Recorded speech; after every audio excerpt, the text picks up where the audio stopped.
సాగు చేయటానికి పనికిరాని కొండలు గుట్టలు ఆఖరికి రోడ్లు ఉన్న స్థలానికి కూడా రైతు బంధు సాయం ఇచ్చారు. పెట్టుబడిదారులు బడా రియల్ ఎస్టేట్ కంపెనీలు కొనిపెట్టుకున్న వేలాది ఎకరాలకు కూడా రైతు బంధు సాయం అందింది. ఇది అక్రమం. ఇచ్చిన జీవోకి విరుద్ధంగా పథకాన్ని వర్తింపచేయటం అనేది గత ప్రభుత్వానికే సాధ్యమైంది. జరిగిన ఈ అక్రమాల కారణంగా మేము రైతు బంధు నిబంధనలను పునఃసమీక్ష చేసి నిజమైన అర్హులకి రైతు భరోసా కింద ఎకరానికి 15,000 రూపాయలు అందించేందుకు కృతనిశ్చయంతో ఉన్నాం. గతంలో భిన్నంగా మేము కౌలు రైతులకు కూడా రైతు భరోసా సాయాన్ని ఇవ్వటానికి మార్గదర్శకాలు సిద్ధం చేస్తున్నాం. అదేవిధంగా ప్రధానమంత్రి ఫసల్ బీమా యోజన కార్యక్రమాన్ని ఆధారంగా చేసుకొని రాష్ట్రంలో పంటల బీమా పథకాన్ని పటిష్టంగా అమలు చేయబోతున్నాం. పశ్చిమ బెంగాల్లో అమలు జరుగుతున్న తీరును పరిశీలించిన అనంతరం దానికి సంబంధించి తుది నిర్ణయాన్ని తీసుకుంటామని ఈ సందర్భంగా మనవి చేస్తున్నాం. రైతు బీమా పథకాన్ని కౌలు రైతులకు కూడా అమలు చేసేందుకు చర్యలు తీసుకుంటున్నాం. అందుకు అవసరమైన మార్గదర్శకాలని రూపొందిస్తున్నాం. విత్తన భండాగారంగా ఉన్న తెలంగాణ ఇంకా ఎంతో ప్రగతిని సాధించడానికి అవకాశం ఉండి కూడా సాధించలేకపోయింది. విత్తనం నాణ్యమైనది అయితేనే రైతుకు మేలు కలుగుతుంది. విత్తనం నాసి రకంది అయితే రైతు శ్రమంతా బూడిదలో పోసిన పన్నీరు అవుతుంది. పంట చేతికి రాకపోవటమే కాకుండా అప్పటి వరకు పెట్టిన పెట్టుబడి అంతా వృధా అయిపోతుంది. గత ప్రభుత్వ హయాంలో నకిలీ విత్తనాల సమస్య తీవ్రంగా ఉండేది. గత ప్రభుత్వం అచేతనం వల్ల నకిలీ విత్తనాల వల్ల అనేక మంది రైతులు మోసపోయి ఆత్మహత్యలకు కూడా పాల్పడ్డారు. నాసి రకం విత్తనాల్ని నకిలీ విత్తనాల్ని అరికట్టేందుకు మా ప్రభుత్వం కఠిన చర్యలు తీసుకుంటుంది.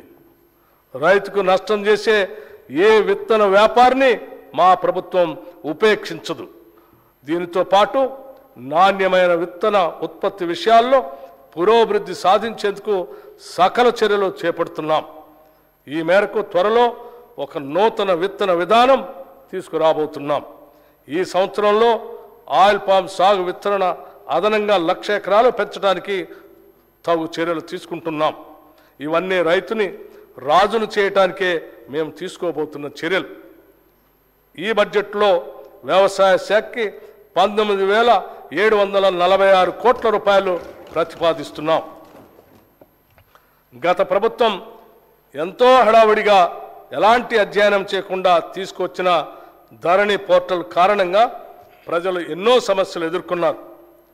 ధరణి కొంతమందికి భరణంగా మరికొంతమందికి ఆభరణంగా చాలామందికి భారంగా మారింది. గత ప్రభుత్వం చేసిన తప్పులతో ఎంతోమంది తమ అవసరాల కోసం సొంత భూమిని కూడా అమ్ముకోలేకపోయారు. పిల్లల పెళ్ళిళ్ళకి చదువులకి ఇతర అవసరాలు తీర్చుకోలేక తీవ్ర ఆవేదన చెందారు. ఇదంతా లోపభూయిష్టమైన ధరణి పోర్టల్ కారణంగానే జరిగింది.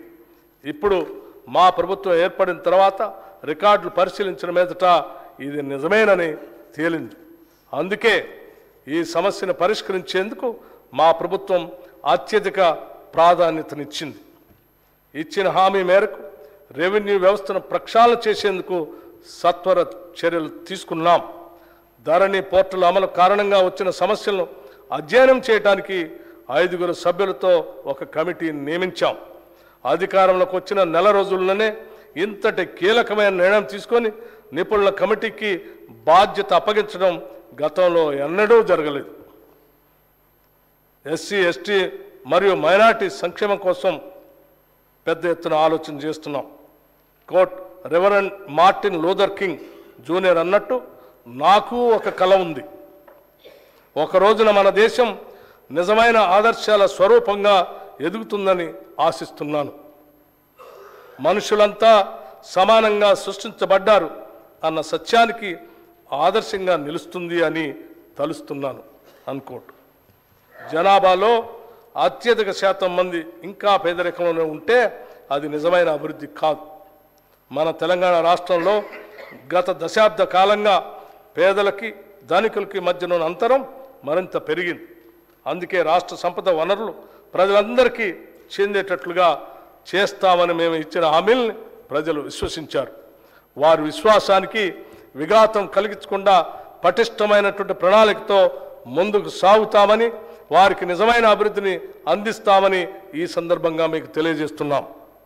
ఎస్సీ, ఎస్టీ, మైనారిటీ విద్యార్థుల భవిష్యత్తు కొరకు ఏర్పాటు చేసిన గురుకుల పాఠశాలను మరింతగా అభివృద్ధి పరుస్తాం. సొంత భవనాలు లేని గురుకుల పాఠశాలకు నూతనంగా అన్ని వసతులతో కూడిన భవనాలని నిర్మించడానికి ప్రణాళికలు సిద్ధం చేస్తున్నాం.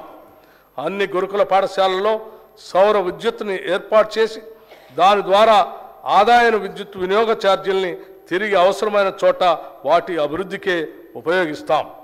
ఎస్సీ గురుకులాల భవన నిర్మాణాలకి 1000 కోట్ల రూపాయలు మరియు ఎస్టీ గురుకుల భవనానికి 250 కోట్ల